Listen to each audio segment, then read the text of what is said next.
Here's why you should never talk in front of your children. My older boy, Ezzy, who has no filter, he will just say, and you have to go, So he was very excited to come to the set and meet Michael Douglas. This is 2012 something, so he's about 12, 15. He got to meet him, and I was on the set, and Michael Douglas comes over to me and goes, well, I just met your son, Ezra. I said, well, that don't sound good. What did he say? He goes, well, he was very sweet. He came over, he said, oh, Mr. Douglas, I heard you're very big, but your father was bigger. I don't know where he got that. I don't know.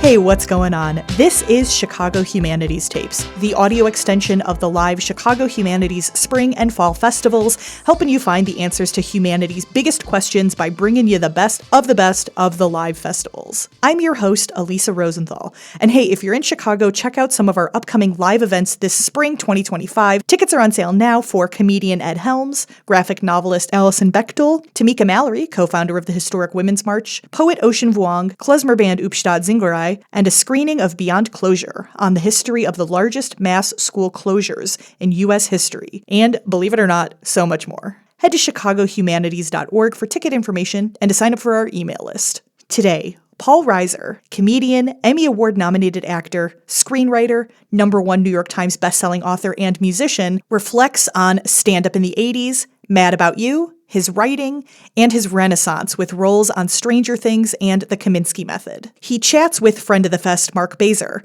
who's a contributing writer to Chicago Magazine and host and executive producer of The Interview Show. This is Paul Reiser and Mark Bazer, recorded live at Chicago's historic Music Box Theater at the Chicago Humanities Spring Festival in 2025. They didn't tell me there were going to be stairs. To walk out like an actor. No, I got to climb. Thank you for coming out. How are you doing? Up to there, I was fine.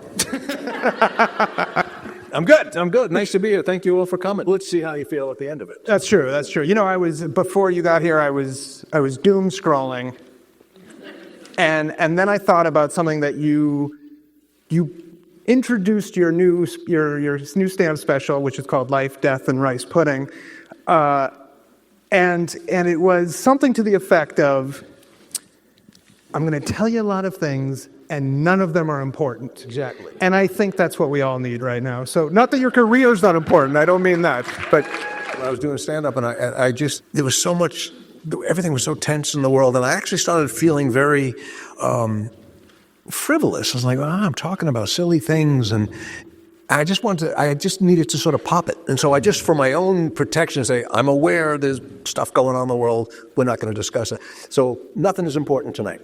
And to my surprise, people were like clapping, like, oh, thank you. 100%. So, and I realized, there is value in staying comedy. People are going, can we have an hour and a half of not hating our lives? Well, so the impetus that I'll just say for why I wanted to bring you to Chicago Humanities, is obviously I grew up watching so much of what you did, but then over the last several years, I was watching shows, Kominsky Method, Red Oaks, The Boys, which is an insane show. It is. And then of course, Stranger Things, and I'll tell you, I'm sure many people had this experience, I was watching with my son, and then I had to say, okay, let's stop and let's go watch Diner. How did that go over? Well, I think a lot of 10-year-olds have now seen Diner in America because of that moment, which is probably not the best. You know, it's interesting. When I met the Duffer Brothers, who created Stranger Things, they called me like right after the first season had dropped, and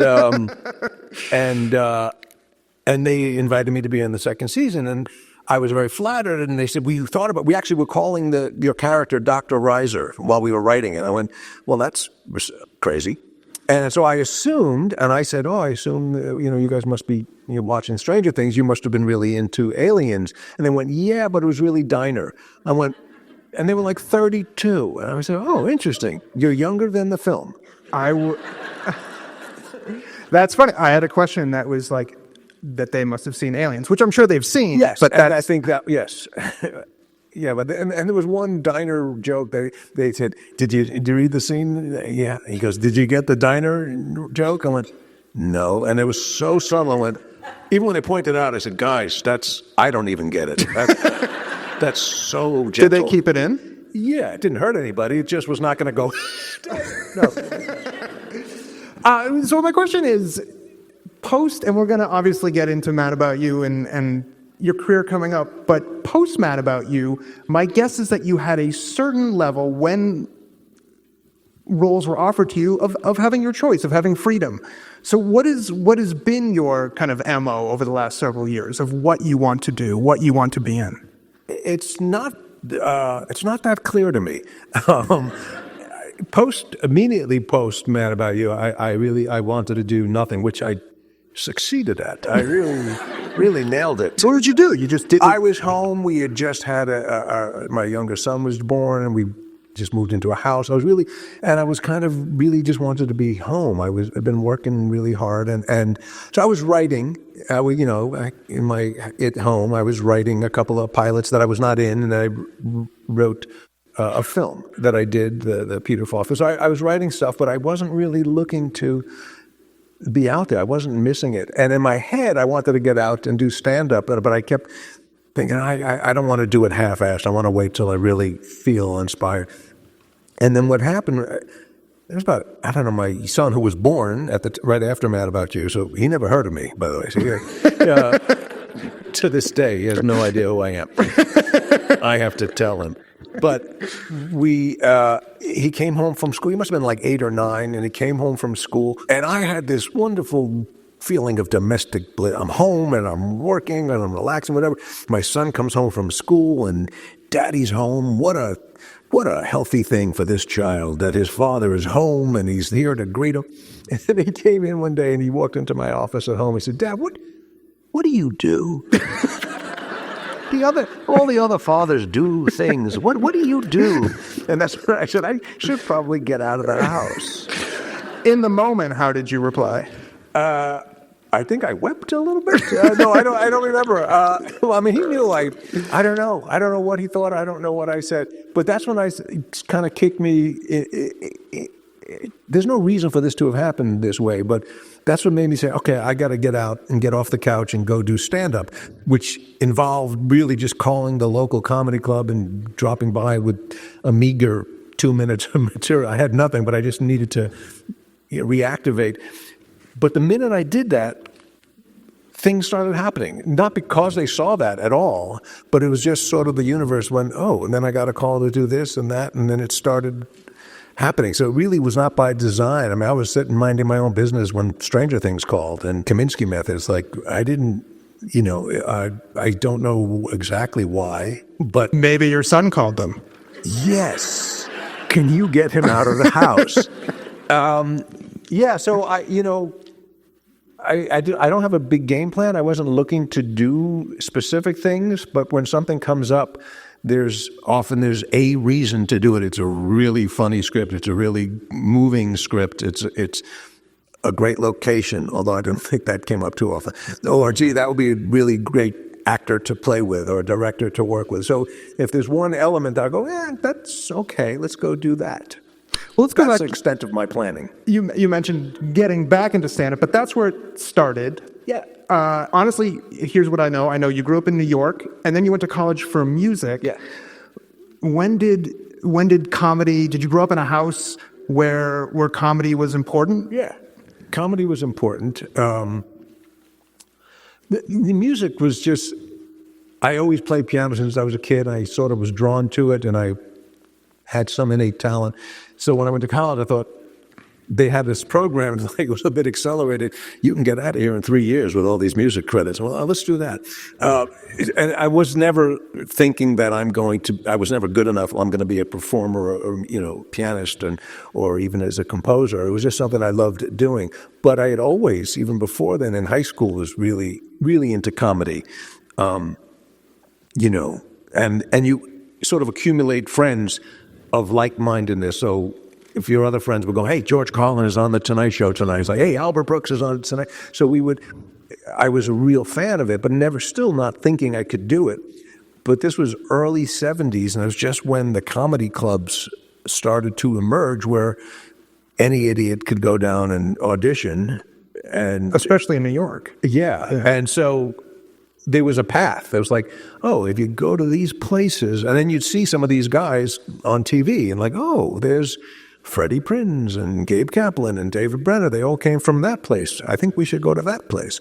So that was the full extent of my plan. If I go there, something will happen. So how long did it take you, obviously, getting better at telling jokes, that's going to take time, that's going to take practice. How long did it take before you felt you had a point of view? Like a month ago, to be honest. I'm joking, but kind of I do feel like How is that possible? Well, because your point of view changes. Yeah. And so, what I kind of cringe if I look at stuff that I was doing 30 years ago. I was like, okay, that's where I was at that moment. And you get a better sense of yourself in the same way that you just know yourself better in your 60s than you do in your 20s. And you have more life experience. And so with marriage and children and the world, your point of view comes more into focus. And also you edit yourself and like, that'll get a laugh, but I don't want to say that. But isn't that bad? Isn't it better when you're in your 20s and you just will say whatever and regret it later? No.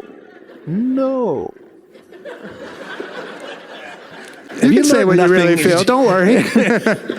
No, I mean, saying whatever you want was never like a huge goal for me. Yeah. No. No. Okay. I don't have an essay answer. So then you're doing stand-up, you're getting more and more well-known. Diner comes along, what's that, 1980? Diner was the 82. 82. I wasn't really getting known at stand-up at all. I had only been doing it full-time like 3 years and stumbled by accident into the casting office where they were casting Diner, which was a first-time script, first-time directing by Barry Levinson. He had never done anything. But I didn't know any of that. I was just actually hanging out with a friend who was going to audition, and I was waiting, and the casting director said, you're next. I went, You weren't there to audition? No, I was waiting for my friend because we were going to lunch, and lunch was very important.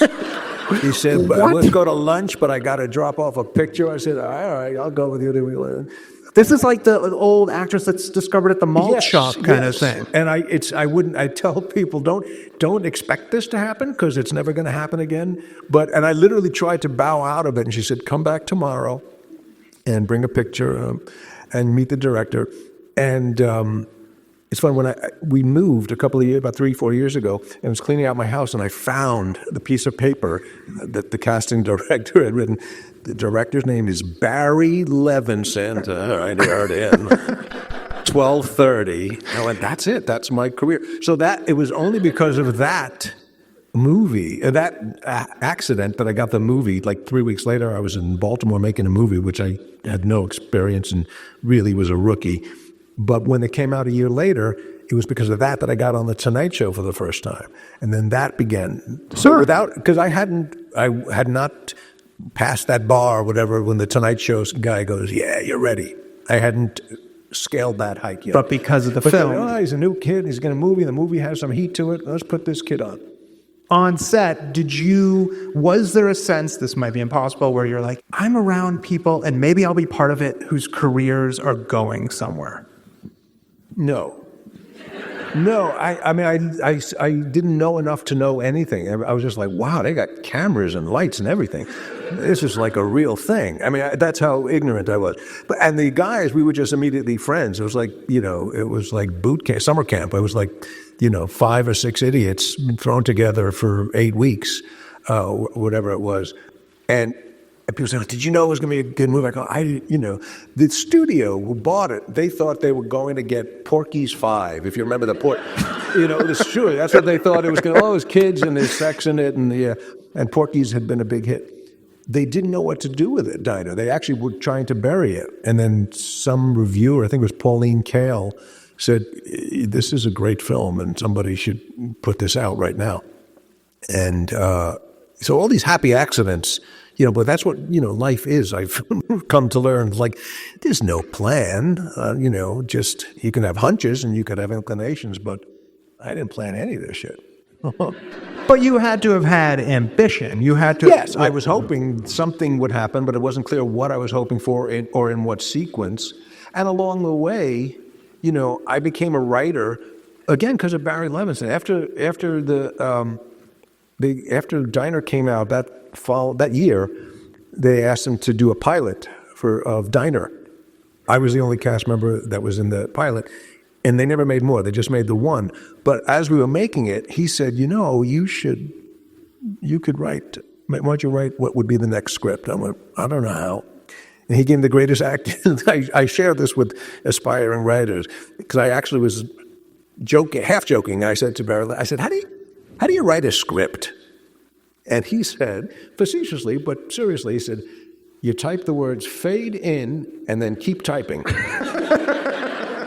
And I went, it's not wrong. That's not wrong. That sort of gave me a sense that I could be a writer of TV. So years later, when Mad About You came again, I don't even know if I had a clear ambition, but I was approached by a guy at a studio who said, we'd love you to be on another TV show.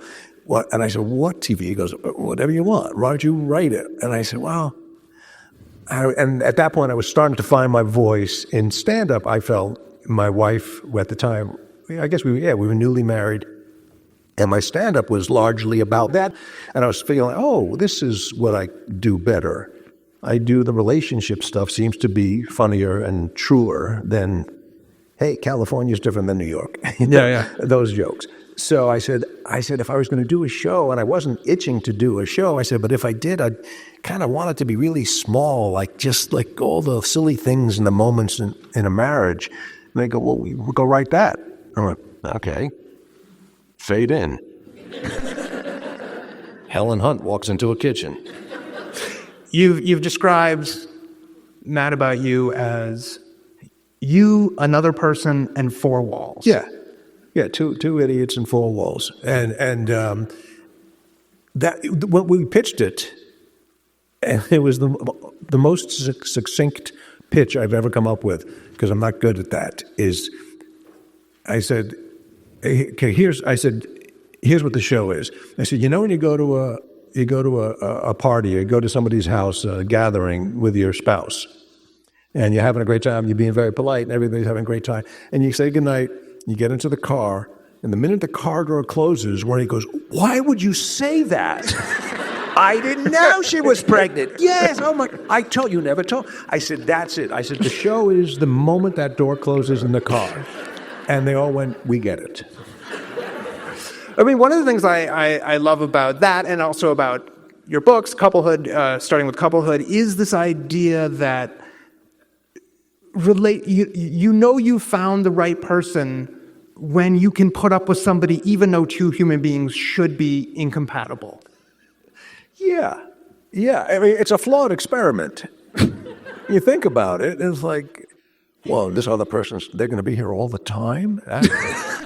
That doesn't sound like this is going to work at all. And they feel that way about you? Yes, then you can bond over that. I would like to be alone too. Wow, look how compatible we are. We both resent the other. My wife and I both go into the office 3 days a week. We each have one day when we're both home at the same day, and then one day when we're home separately. And I'm sure that's each of our favorite days. Yes.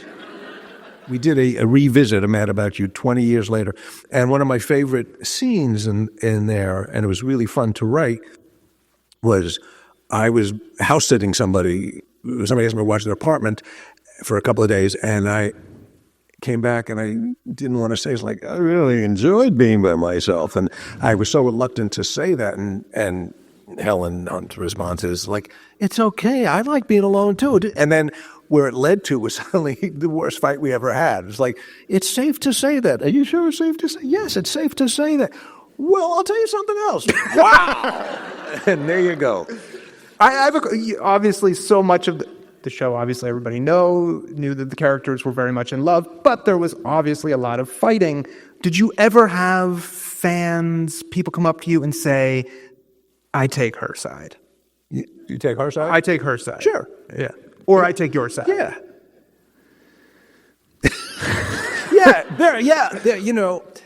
There was a reaction, a typical and sort of a quintessential reaction that the show got. And what we would always get people saying, "Oh, you must have microphones in our bedroom." We had that. And sometimes, and it leaned, one comment that was a compliment, but I never really loved it, was guys would go, "Yeah, my wife made me watch your show." I went, "You don't have to watch the show. If you don't want it, for God's sake, don't watch my show." But when people would often respond, like, "Oh, we had that exact argument yesterday. Oh, that thing," and that was when we knew we were on the money. And we had some broad stories and some hijinks but it was always the really small, intimate stuff that was the DNA of the show, and that's what people responded to. And I would say that, going back to the idea of You, Another Idiot, and Four Walls, there was something about the show. It was obviously a sitcom. It was shot the way a sitcom is shot, but it felt at its best like an episode was a mini play. Yeah, our sort of motto was when we were writing. Sometimes I would get a lot of grief from this from other writers. I would sort of kill a joke. I go, "That's really funny, but I don't think she would say that," or "I don't think I would say that," or so we're not just going for the most laughs. But the sort of the marching orders, he goes, it has to sound more like life than a TV show. And sometimes you can get a little subconscious and like get into a TV show rhythm where bap, bap, bap, and everybody's being funny. It's like, well, people aren't that quippy all the time. And you want to get your laughs. It's a comedy, but the litmus test is, does that sound real?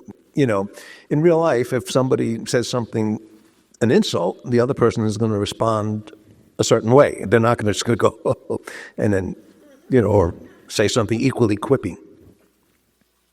So that was our thing. That it wasn't to aim to be a play, but it was the goal was, let's make it sound like life. And there's no shortage of material. I mean, it came out of my life, but all the writers, men and women, would come in, deliberately or not, and we'd just start sharing. Listen to this stupid argument I got with my wife yesterday, or my husband, and we go, "Hold on, that's funny." And then there's no shortage of silly shit that married couples will fight about. Do you have episodes that are either they're the funniest, they're your favorite, they're the ones you look back at you're the proudest of? Yeah, there are a handful that. I mean, I was proud of the whole thing. There was one that I always think of as one of my favorites, and it really was like a play. We did one in the 6th year, I think, or the 6th or 7th year. We did 7 seasons, so it was one of the last 2 years, where we're trying to get the baby to sleep on her own, and it was a fulfillment of a dream that Helen and I discussed before she said yes to doing the show. We talked, well, what would you want to do? And we always both had this idea that to do one live take with no cuts, like a play. Yeah. But we never really found a story that could sustain that. You can't just talk about nothing for 24 minutes. And then we said, oh, well, this is interesting because we have a timer. We have to keep the baby has to sleep, don't go in there for 3 minutes. Okay, now we have to sit out here for 3 minutes. Okay, now you can go in and do something. Now you have, now 4 minutes. So we had a story. So that was done in one camera. Usually it would be 4 cameras and you could stop and make a mistake and cut it together. But we didn't have that luxury. We had the pressure and the excitement of it's one shot, and it's not, there's a live audience. It's not being broadcast live, but it's one. So it was really fun. And, it was 23 minutes and we're 17 minutes into it. I'm thinking, while we're talking like this and we're acting, I'm thinking, this is going pretty good. Oh, don't screw up now, because you got to go all the way back to the beginning. You can't just... Did you have to do that? No. Which we would usually tape a show at 7 and end at 2 in the morning or 1 in the morning. This night we started at 7 and we were done at 7:23. And I remember I said to Helen, I said, "Can we do it again?" And she said, "Why?" I said, "It was fun." She goes, "I know, but we got it." I went, "Yeah, I guess. All right, go home." But to your point that it's not just whether something's funny, but whether somebody would say it. What's so great about that episode is exactly what you're fighting about. You want to keep going in to wake up, Yes. to be there for the baby It was who's the crying. biggest stakes there were. How are we raising our child? Are we teaching her to be independent? Are we making her too dependent on us? And so it was a really, as we said, as I say, it was a rich area to mine, and that could sustain a long conversation like that. I was watching the episode with Mel Brooks the other day, and which had to have been They were like, he did like 5 of them. And the one when he goes to court over the coupons. It's the silliest of them So all. he's cutting too many coupons. Which came from my wife's mother, who had a club, and they would like collect coupons like way beyond the bounds of legality. Like, I have 400 and then there were 80 cents each, so this is like $11,000. I go, they're not going to give you $11,000 of Chevron gas. You're not doing that. That's not how this works. And so he gets arrested, basically, for using too many coupons, which he... Coupons. Yeah. So he goes to court, and I'm watching it, and I don't know whether this will make you feel good or bad, but there are people in the not the cast, but people that are extras in the jury in the court who are laughing. Never mind them. The first time we had him on the show, it was our dream because he was my idol. He was my comic idol, and meant most of the writers too, and Helen too. And so we were thrilled that we got him. We couldn't believe that we lucked out. And I was useless. I mean, it was like staring into the sun. It was like, it's too much. Oh my God. And if you look at that first episode that he was on, where he called us over for something very important, and it turns out, I need you to move the couch from here to here. It was like an inch. Yeah. Like, I can't do it myself. I'm 82. So and you see, I'm laughing, and a couple of times I would just turn my back to the camera like I'm in a 7th grade school play. It's like, asshole, there's cameras, they You're see you. the star of the show, and you're still there. And so there's a lot more shots of Johnny Panko in that scene because I was not of any use. Yeah, but he is a force, Mel Brooks. A little sweet moment, I'll share this with you. So the audience is like about 200-something people were there. It hold 200 and something, 220 people. That night it was packed because everybody wanted to see Mel Brooks. And his beautiful wife, Anne Bancroft, was in the front row. And in between scenes, Helen Hunt comes over to me. She goes, "Don't look now, but just quietly turn around and look at Anne." And Anne was on the front, leaning on the banister, just like this, just adoring him. And I went over, and I said, "You having fun?" She said, "I had no idea he was this funny."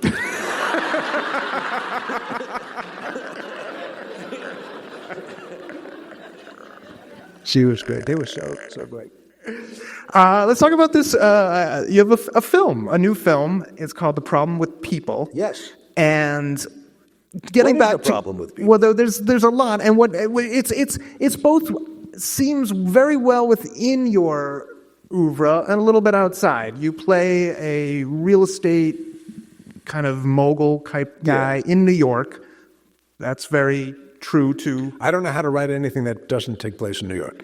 I can't. But the movie takes place in Ireland, in rural but Ireland. I came from New York. I got on a plane at JFK. That's true. The story was they were going to go to America and find their fortune. At the last minute, before they get on the boat, one of the brothers sees a pretty woman, and he goes, "I'll catch up with you." And he falls in love, and he never goes to America. And so they each are resenting each other. So that resentment has been passed down to the generation. So now we're the 4th generation, and we just know we don't talk to the Irish side of the family. And we don't talk to the American side of it. And so in the movie, it starts, Kominsky is a brilliant actor, and that's Mrs. Meany. And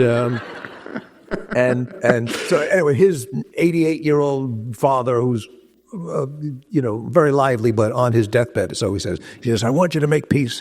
We can't solve the world's problems, but let's at least make peace with our family. Go find our Americans." And he goes, I don't know who they are. Find them, call.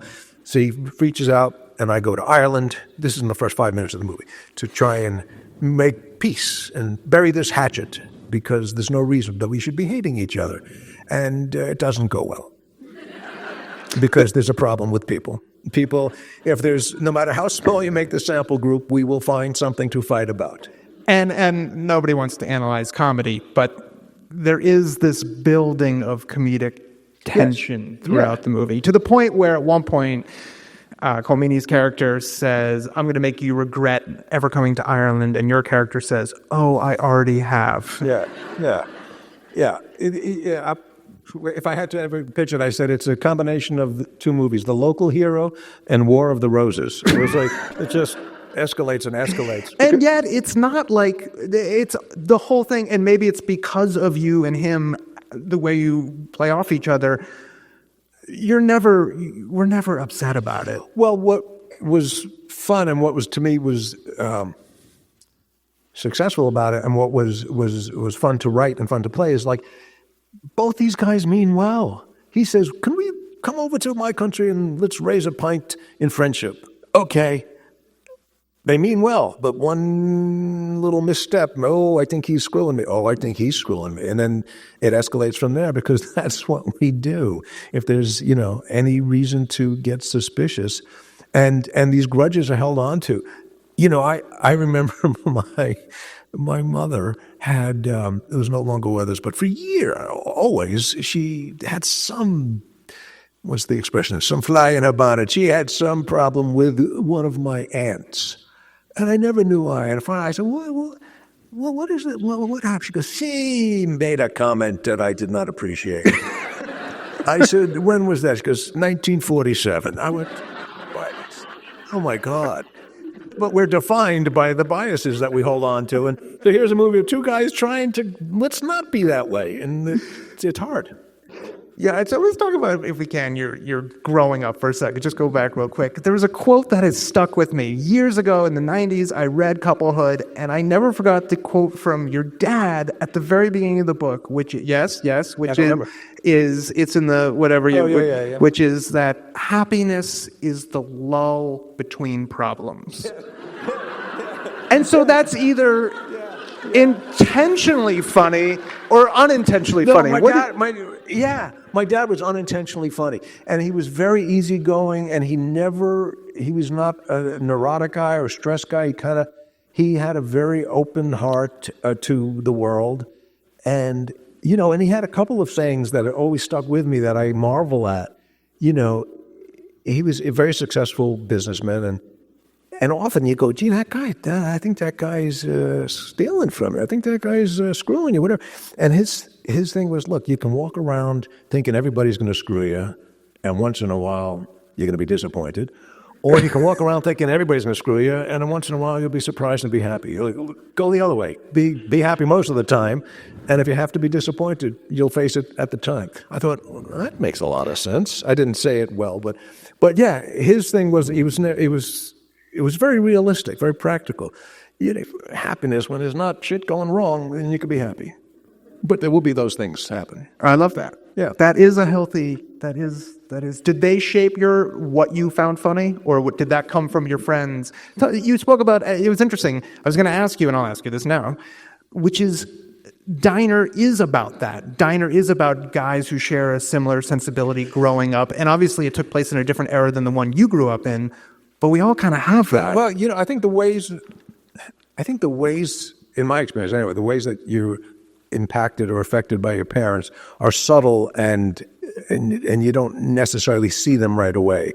And I see that with my kids too. I see things that I said years ago, or that I subconsciously even would, say, like, "Oh, they did hear that, and they did absorb that." They were funny. I mean, my dad used to love to watch comedy, and always watch the Red Skelton Show. We used to laugh at, or Buddy Hackett was on. That would be an excuse to stay up late. Well, Hackett's on Tonight Show. But he wasn't funny on his own deliberately, but he would say things that I'll go, "Do you understand that that's funny?" And one time, somewhere, he stopped drinking coffee, because his doctor said, "You got to stop drinking coffee." And I said, "Yeah, but I just saw you yesterday." He goes, "Oh, I'm having coffee, but it's tea." I go, "Well, then you're having tea." He goes, "Yeah, I'm having coffee, but it's not coffee in the cup. In the cup is tea." I went, It's tea. You're having a cup of tea. Why don't you say I'm having tea? But the activity was I'm having coffee. Yeah, that makes sense. It happens to be tea, but that's the kind of coffee it is. I went, holy shit, that's so much. Yeah. Do you consider yourself, and maybe it's just all of them, stand-up, writer, actor, does it matter? One of the most challenging moments for me is when you got to fill out a form and answer that one. I go, entertainer. When do you have to fill out that? When do you have to fill out that form? I don't know, on a passport or something like that. Or, go to a new doctor and you got to go, oh, does it matter what I do? I'm a circus clown, okay? I'm a fire eater. I like picturing you filling out the form at the doctor. Do you like it a little, filling out the form? They're asking about you. I appeal to their better nature. I go, here's my name and my birthday. You don't need the other shit. Just take a look at this, would you? Does it matter what my parents... How many drinks you have each week or whatever? What is this over here? I got to think. It doesn't matter what I do. Do you go to the doctor a lot? Are you a person who wants to have the yearly checkup?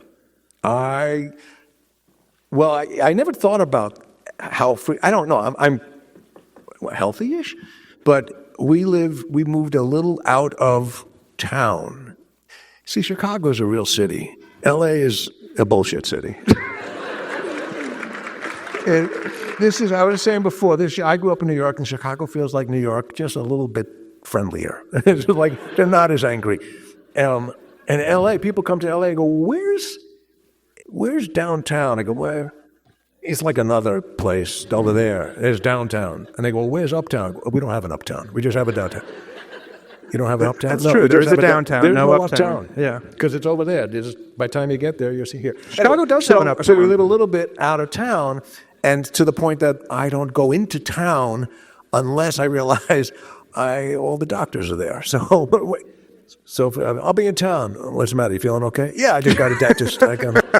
But that's my only reason to go into town now, is to get something removed or looked at.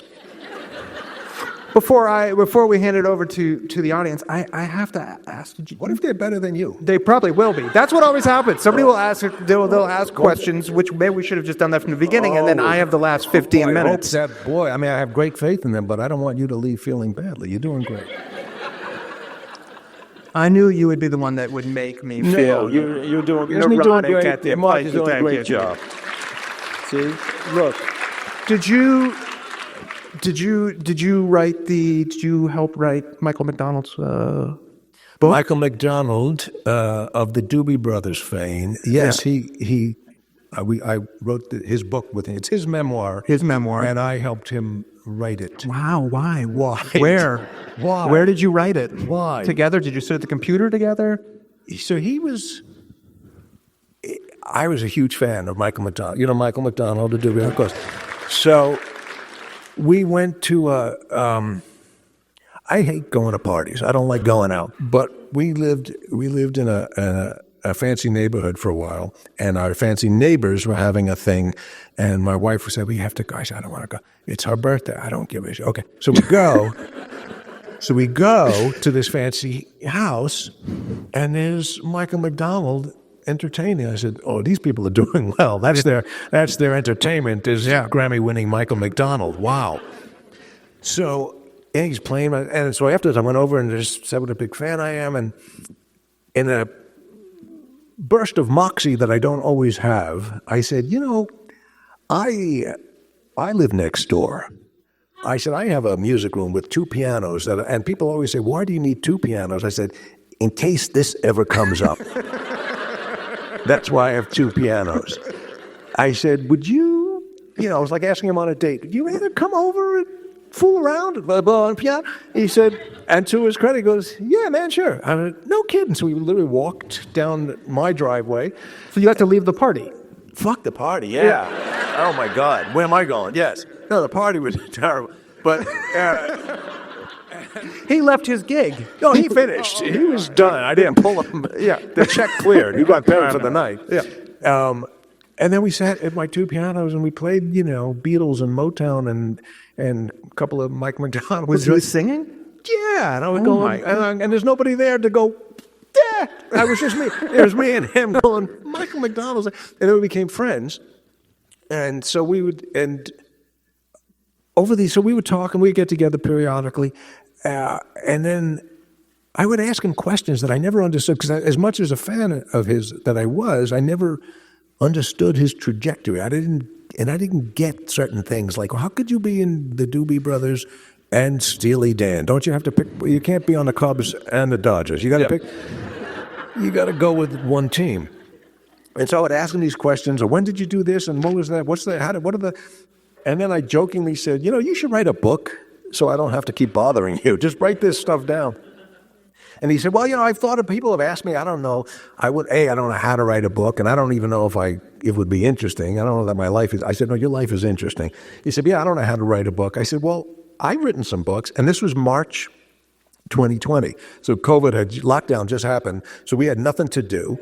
And the two of us had just figured out how to work Zoom. So to answer your question, so we didn't see each other for 3 years. We just all on Zoom for like a month. We would just talk, and I would ask him all over the map, and he would just tell stories, and I would then listen to it and transcribe it. And then over the next year or so, we would just go back and forth. But the thing was, nobody bought it. I said, this is all on spec. I said, anytime you want to stop, or we don't have to do this. I said, but I think it'll be, as a fan, I'd love to read this. That was my reason. I just want to read your story. And he found, even though he was very reluctant and he didn't think that his story was of particular interest, as the more he opened up, he got very personal very easily. I mean, he was talking about his journey with drugs and sobriety, which was really the heart of the story. And he was very pleased when it was all done that it came out. So, but it made it easy, because there's no network, there was no publisher waiting for pages. It was like, and the best reason to write a book, you wanted to find out. I'd like to read it. You were the journalist, curious. Yes, yeah. So it's his story, and I just helped him shape it. And it would have been better if you and him had been in lockdown together. Forget the Zoom. What's your take on the term yacht rock? Is that? Oh, I hate the term yacht rock. It's controversial because it sells it short. It sells it short. No. There were a lot of things, but he was very good-natured about all these things. Should we take some better questions from the audience? Let's see how they can do. Look at all these nice people. Hi. I got to know you really well in the 80s when I was bored and going to the Dollar Movie. And I loved you in Aliens. Why have you not played a bad guy like that? Why did I play a bad guy? Why did you, and why haven't you followed up with another bad guy role? Well, the funny thing was, that was another movie. That's another experience that came out of nowhere. I didn't think that I was going to be in there. I went to an audition with James Cameron and ended up being in Aliens. I was thinking, I have no business being in this movie.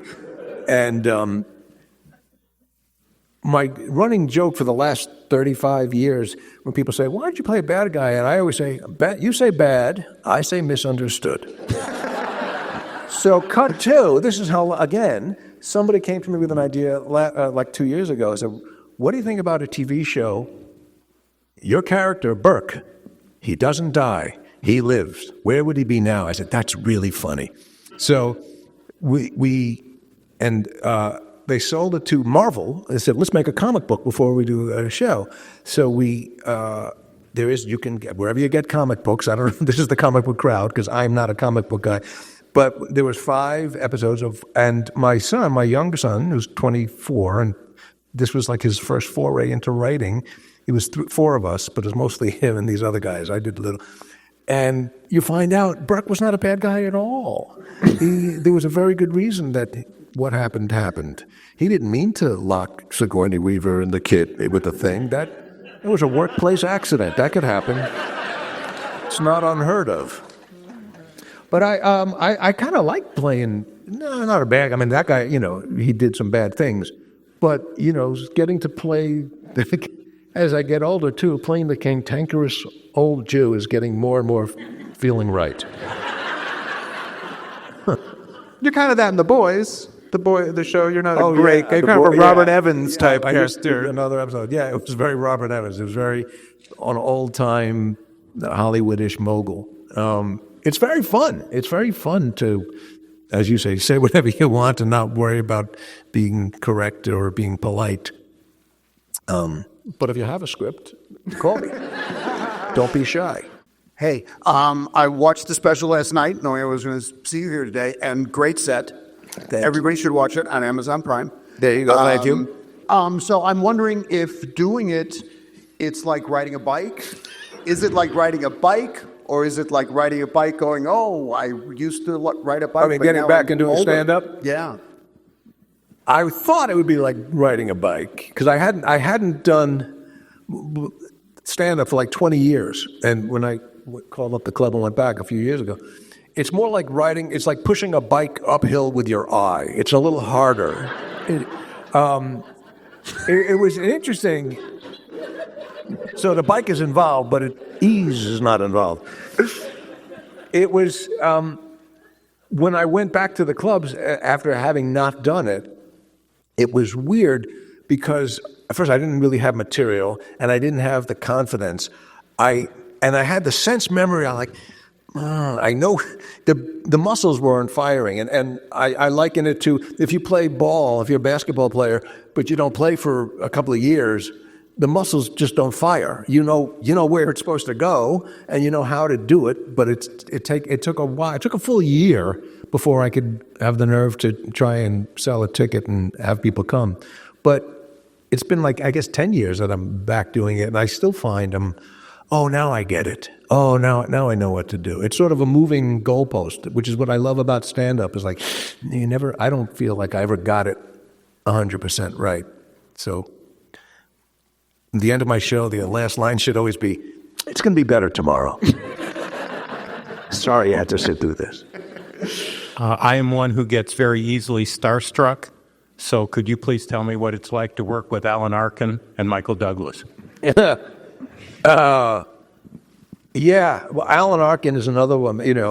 I've gotten to work. I've been so fortunate, and I've worked with people that I idolize. I mean, Mel Brooks and Carl Reiner and Peter Falk and Alan Arkin. Alan Arkin and Peter Falk were my two acting idols, heroes, whatever the word is.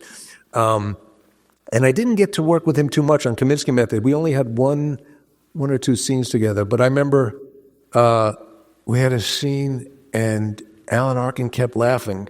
And he said, not a lot of guys make me laugh, but you always make me laugh. And I went, all right, freeze that. Let me take that put that in the vault. Wow. I made Alan Arkin. So that was a wonderful day. And I had worked with one scene in a movie that Michael Douglas produced years ago. It was very close to being a good movie. It could have been. It was called One Night at McCool's, and it was and Michael was in it, and he produced it. So I'd met him. Here's how dumb I can be.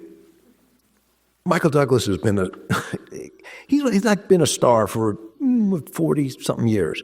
But he's, you don't think of him necessarily as like, De Niro, Pacino, or, Brando. So we're doing the first scene we're doing together in the Kominsky Method in a car. And we're just sitting like this. And he's talking kind of softly and he's throwing her away. And in my head, I'm thinking, I don't think he's very good.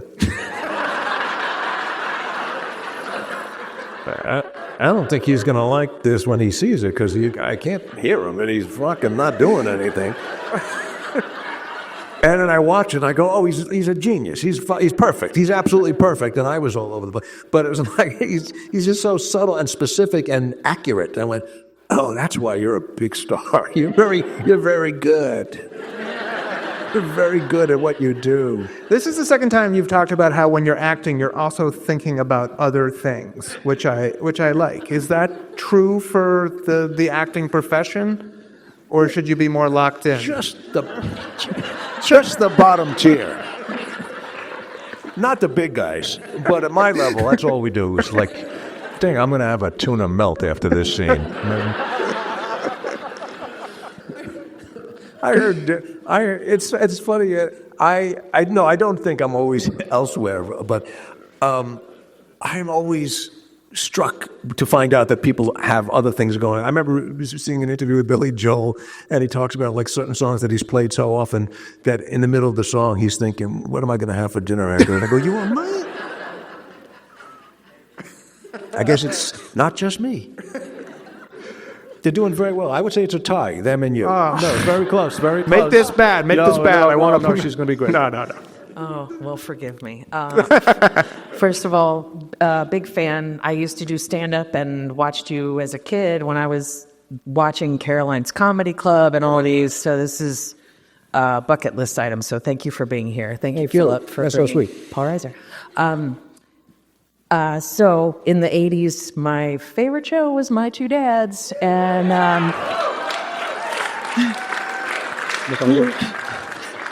so also a big Monkees fan. And I wanted to know how you felt about working with Davy Jones, not once but twice. The monkey fit. And then, I'm sorry, I have a follow-up question after that, too. So just... You're presuming I can hang on to the first no, two. that's what I'm saying. I would love to have a follow-up question after you answer that. Davy Jones. What? Oh, no, I'll get to the Davy Jones. What was the next follow-up question? The follow-up question would be, would you be at all interested and or have you been to the Beatles Fest here in Chicago? I went years ago to a Beatle thing. I don't know that I would need to do it again. No, I'm we're all huge. I'm a huge Beatle guy. I was saying to you before, there's certain, like when they come out with a new release and remastering, I actually, the last couple of rounds of Beatle release, I go, I'm good. I think I got the But you old- have I got three, the old right? albums. You've got like 3 copies of Sgt. Pepper's. It's like, okay, I hear the difference, but I was good with the first two, but I did when we were doing Aliens, which we shot in London, and I had a couple of days off, and I did the Liverpool tour and went to, there's John's house, and there was Ringo's house, and so, yes, I was a big fan, but I think I'm good. Yeah. And what was the other? Oh, Davy Jones. So the Davy Jones of the Monkees was on with Peter Noone of the Herman's Hermits. He was his manager, or one of them was the manager. I don't remember. But my other Greg Evigan, the other dad on the show, we were both kind of enamored the same way I was now with Mel Brooks. We're going, it's Davy Jones. And there was a scene where he comes in singing here. They come in drunk and they go, here we come, walking down the street. And I remember Greg Evigan had to stop and go, hang on, I just got to grasp the concept that I'm singing this with Davy Jones. Wait a second, if I can remember this story. Peter Noone of Herman's Hermits. This has nothing to do with anything, but it was one of my favorite showbiz stories. So Peter Noone, do you remember Herman's Hermits? Yeah. So, all right, because you're old. Okay, so some of you, I'm not talking to the young people, I'm talking to my people. So he would tell stories, which is, you have a lot of time during the days. So Peter Noone was telling stories, and when they first came on the Ed Sullivan Show, he was 16, Peter Noone, not Ed. Peter was, so because he was young, Ed Sullivan kind of took him under his wing, and he took him to church with his wife on Sunday. And then over the years, it would change, Peter. Ed Sullivan took him under his wing? Yeah. You're 16, I think you come have a home-cooked meal, and we'll go to church. And Peter's going, okay. But he said towards the end, Ed was starting to get a little old and fachaded, as the French would say, and he said he was introducing one of these, plate spinning acts, one of these, and Ed forgot the name of the act in the middle of the intro, and what he said was, and now, please welcome from Samoa, the Samoans. That's a good save. I said, that's my favorite showbiz story ever. It's not wrong. They're on the Samoans by definition, but I'm sure they have a name. The Samoans. Hi, I was curious about your thoughts and your feelings around aging, actually, because I think it's a challenge for a lot of us, but a lot of us don't have recordings of us when we're 20 and 30 years old that millions of people watch. So, just curious what you think. Help me? Help you with what the question was, or answering it? Just isolate the question. The question was, how do you feel about the fact that you are now older? That was the question, right? Is that what you meant? But also, you can look back, unlike a lot of us, and watch yourself Yes. when you were more spry. Listen, here's the truth. I, and my friends will attest to this, I've been 80 since I'm 20. That's the best way to always have that. So when it comes, I'm ready. You know what I mean? I've been preparing. I embrace it, and it's funnier than being 20. We just did an episode, me. I was just in Toronto shooting another episode of The Boys. It was the only second episode I did. And so this is how I embrace and incorporate my creative choices into my aging. The scene says, walks into a room and they're looking for clues, and there's a piece of paper on the floor. And he looks at it, and then he throws it down. I went, what if it was on a table? I said, I'm going to save you time. You're going to lose half a day. It's not the bending. It's the getting up. It'll be like a half an hour. And they go, good idea. Put it on a table. I said, there you go. Hi. Hello. You actually were in another movie with Michael Douglas, Behind the Candelabra, the Liberace film. I was wondering if you'd talk briefly like how that was, how you got involved, and worked with Steven Soderbergh. I had one day on that. That was when I said before, the day, like as soon as I decided to get out of the house and do stand-up, some kind of portal opened. And literally like a week later, I got this call, can you come down tomorrow and be in this scene with Michael Douglas and Matt Damon? I went, okay, yes. And I went, really? They haven't cast anybody? They're shooting tomorrow? They don't have anybody? What's the film called? It was the Liberace movie where Michael Douglas was Liberace and Matt Damon was his boy toy. So it was literally that. I got a call, and I'm assuming somebody dropped out because it was late in this day. But it was a conference room, and I was Matt Damon's lawyer, I think. And it was Matt Damon and Michael Douglas, Dan Aykroyd, and somebody else. And they were just sitting telling showbiz stories between takes. And I went, this is I love the downtime more than the acting. I love the snacks and the bullshit between the scenes. But you got to go to work to get the bullshit. But that's interesting you say that, because I've heard people who say it's just a lot of sitting around, and that's a complaint. It is a complaint. And when I was in Toronto, going, boy, there's a lot of sitting around. But if you fill it productively, because if you just eating M&Ms all day, that's no good. But if you're with people that you enjoy being with, that's fun. So in that particular case, it was my first day out of the house in 8 years. So that was in itself. And I remember here's why you should never talk in front of your children. So my older boy, Ezzy, who has no filter, he will just say, and you have to go, Actually, I don't know where he heard. So he was very excited to come to the set and meet Michael Douglas. This is 2012 something. So he was like 12, 15, I don't know. Anyway, so he got to meet him, and I was on the set, and they were off the set. And Michael Douglas comes over to me and goes, well, I just met your son, Ezra. I said, uh-oh, that don't sound good. What did he say? He goes, he was very sweet. He came over, he said, oh, Mr. Douglas, I heard you're very big, but your father was bigger. I don't know where he got that. I don't know. He just intuited it. That's true. How would the 12-year-old know who Kirk Douglas was? Fantastic. Yeah, but he laughed, so okay. I just want to first thank you for bringing up My Two Dads, because I was dying for it. It didn't come up in the career spanning conversation, so got a bone to pick with you. But I actually just discovered it. I'm watching it for the first time because Stacey Keenan is doing a rewatch podcast of Step by Step, and I was just wondering if you would ever do a rewatch podcast for My Two Dads, and follow up, if I started a My Two Dads rewatch podcast, would you guest on it? If you did it, yes, I would. But nobody else. I haven't seen Stacey Keenan since she's 14, so she must be 50s now? Jesus Christ. What's happened to me? This goes back to the question about how do you feel about being old. I was fine up till I just did that math. I really enjoyed the show Reboot.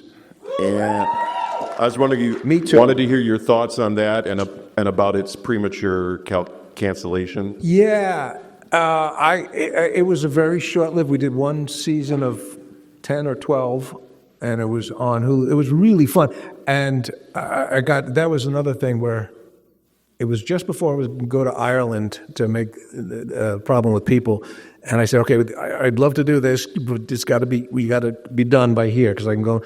And they said, we'll get you done. But the cast was, Keegan-Michael Key and Johnny Knoxville and Rachel Bloom, Judy Greer, and all these wonderful people. Steve Levitan, Chicago. Isn't he from Chicago? Steve Levitan? I think he is. All right. But a lack of clapping, no, he's from Egypt. He's not from here at all. Steve Levitan co-created Modern Family. So it was his pedigree. I said, yeah, that'd be great. So it was, and I had read the script. And I said, this is great. And the character was a guy, the premise of Reboot is a show that was sort of a wholesome family type show, like Full House or something, is going to come back 20 years later because all these reboots were happening. But now all the cast, they don't get along, and the guy who created it wants to make it like it used to be, but his daughter, the writer, wants to make it socially relevant and hip.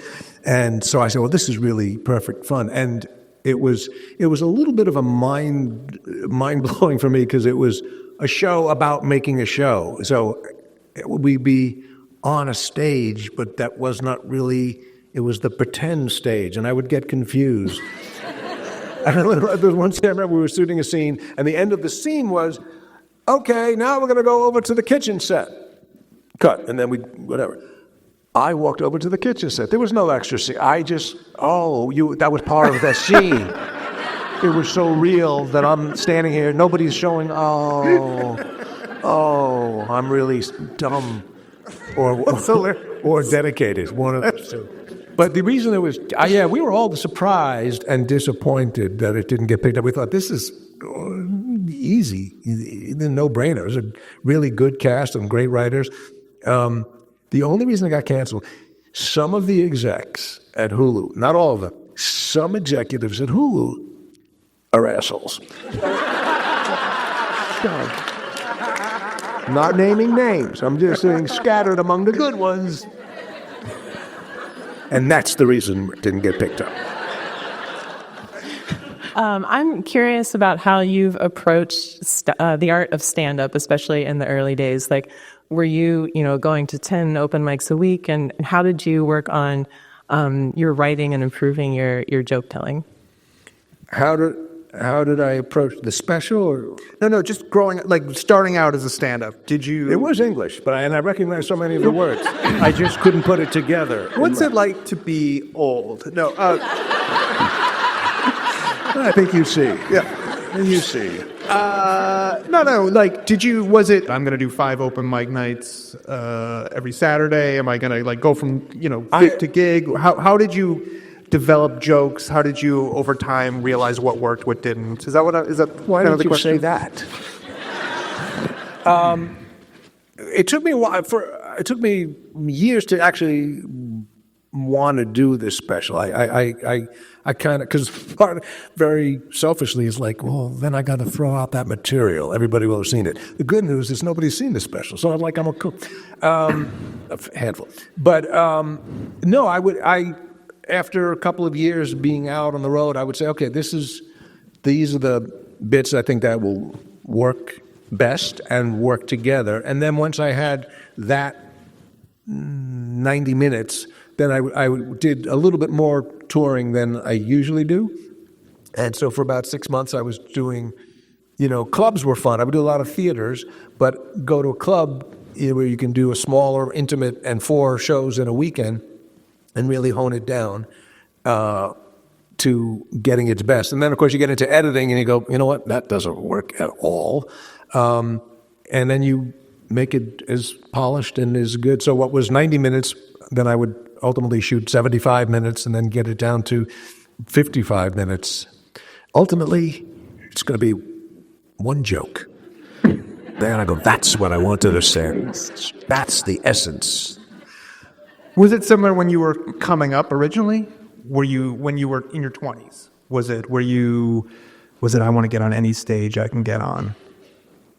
I think when I went first time to Catch a Rising Star in New York and auditioned, I think the fantasy, it wasn't really a plan, but the fantasy goal would be to get on The Tonight Show with Johnny Carson. That was the end of the rainbow. That was as far as I could see. And I guess, I'm sure I thought, well, once that happens, some other things will happen. But that was the pot of gold. Somebody said, when you're a comedian, getting on The Tonight Show is the easiest thing, because when you're good, then you'll be ready. They want you. They want you to be good. Getting good, that's the hard part. But the minute you're good enough, they're going to call you. And, and as I said before, I didn't sort of pass the audition. I didn't get on. I didn't break that hurdle. But once I did, and then something happened. One time I did stand-up, the first time in 1982 with Diner, and I didn't get called over to the couch, which would have been the extra little cherry on the ice cream. And then a couple of years later, I guess it was maybe when Aliens came out, I did the show with Johnny Carson, and I didn't stand up. I went straight to the couch, and something clicked, and it was really easy. And Johnny took a shine to me, and there was a period, those like 86 to 89, I look back, I was on a lot, like much more than I think I clocked at the time. And I've seen a few over the years, like by the third or fourth time, I got comfortable. I wasn't so reverential. I just like, oh, Johnny wants you to be good. And he was masterful. If you were doing great and your stuff was working, he would sit back. If it wasn't, he would give you a new question. He would come in, or he would make fun of how it wasn't working, and that would be funny. Which he was the best at. He was fantastic. Yeah. I remember one time I remember what the movie, it was a movie, and I thought it would be funny.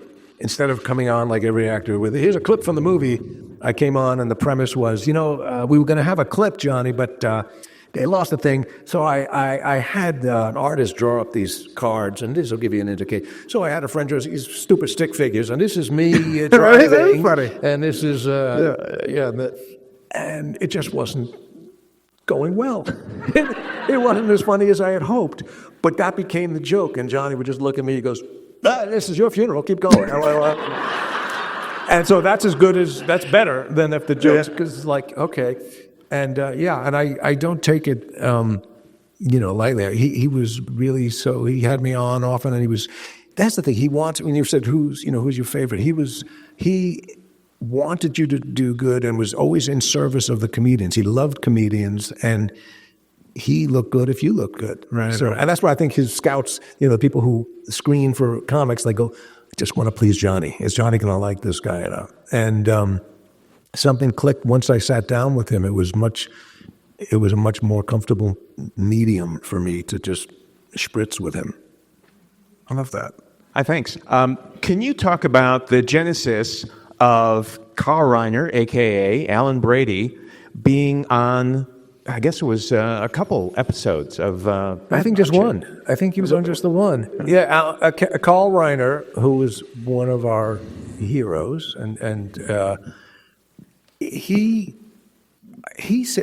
came on Mad About You, and he played Alan Brady, and he shared with us that he had turned down offers to be on any number of sitcoms, but he found it very funny that the idea that he was going to recreate a fictitious character, bring it into our world. And we even did like a joke where like he walked around the ottoman and didn't trip, and went, we're really messing with reality here.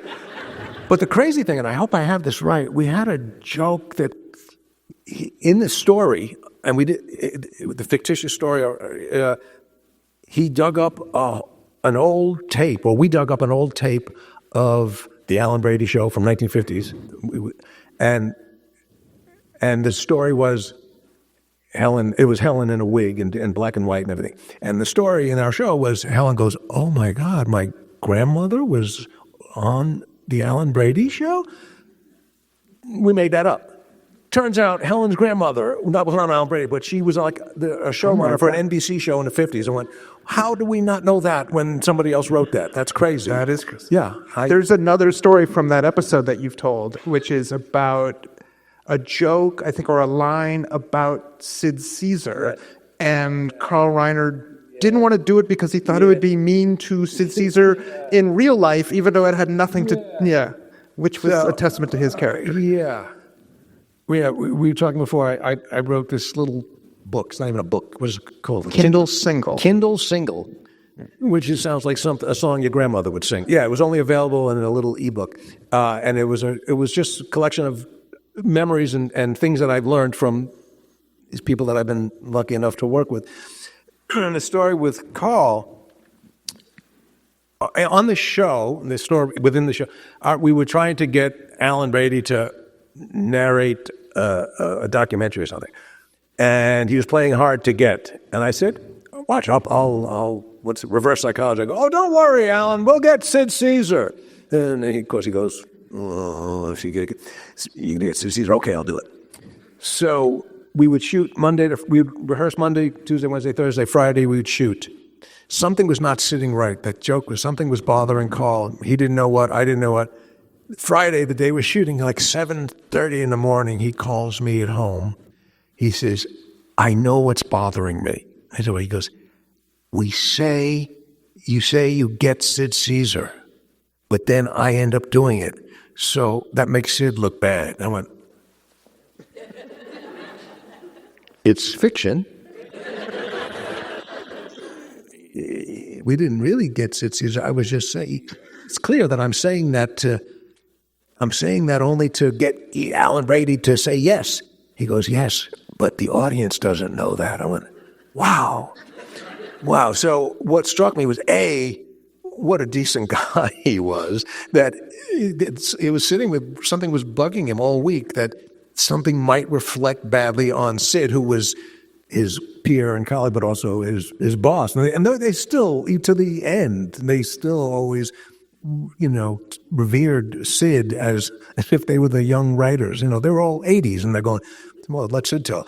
But what really struck me also was the level of commitment that he could have let it fly. It wasn't just that it bothered him. He wanted it all to be wrapped up. And he doesn't need to work this hard. He's Carl Reiner, and he's, in his 80s or 70s, whatever it was at the time. But he didn't want anything to go out that wasn't as best as it could be. And I said, we can't rewrite the script. I said, what if I forget what the solution was, but it was simple. I go, what if I just say, later in the show, I say, don't worry, I called Sid, I let him down easy. And Alan Brady goes, okay. And Carl goes, that'll work, that's fine. So I went, wow, that's a special guy. Unbelievable. I think that's a great place to end this. Thank you, everyone. Paul Reiser. Thank you so much. Thanks for coming.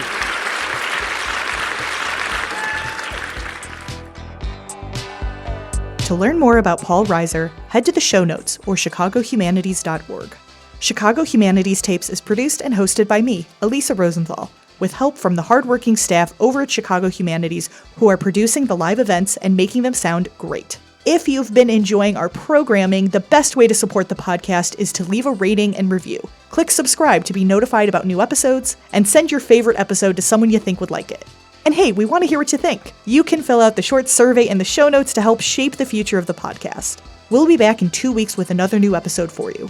But in the meantime, stay human.